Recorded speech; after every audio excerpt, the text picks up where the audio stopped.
सूरत अल-बय्यना कुरान करीम की 98 सूरा है जिसका मरकजी पैगाम वाज़े दलील है। मोहम्मद असद साहब कहते हैं कि ये सूरत वाज़े दलील से मुराद कुरान मजीद और हज़रत मोहम्मद सल्लल्लाहु अलैहि वसल्लम की नबूवत है।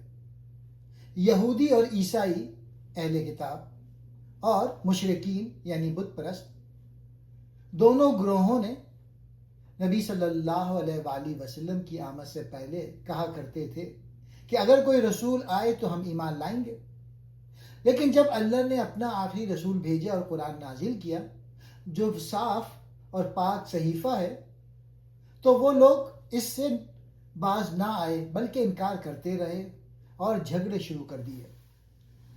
अल्लाह कहता है कि काफिरों ने उस वक्त तक इनकार किया जब तक बय्यना यानी कुरान और रसूल ना आ गए।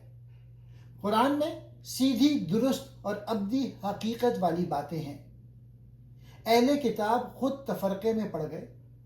जब हकीकत आ गई तो उन्होंने इसे कबूल ना किया बल्कि आपस में लड़ने लगे।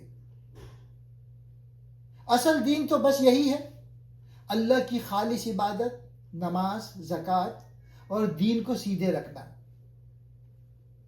असद साहब कहते हैं कि ये दीन सीधा और मजबूत दीन है जो इब्राहीमी रिवायत से चला आ रहा है।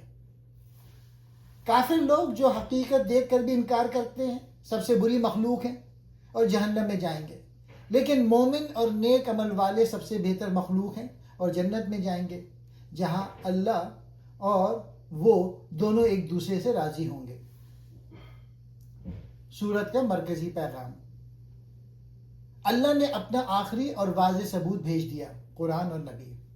अब कोई बहाना नहीं, जो इनकार करेगा वो खुद अपनी तबाही का जिम्मेदार होगा।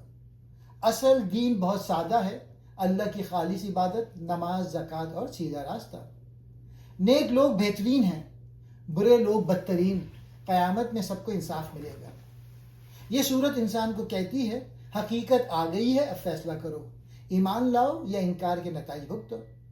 ये सूरत बहुत ताकतवर है क्योंकि ये कहती है कि अब बय्यना आ गई, अब कोई शक की गुंजाइश नहीं।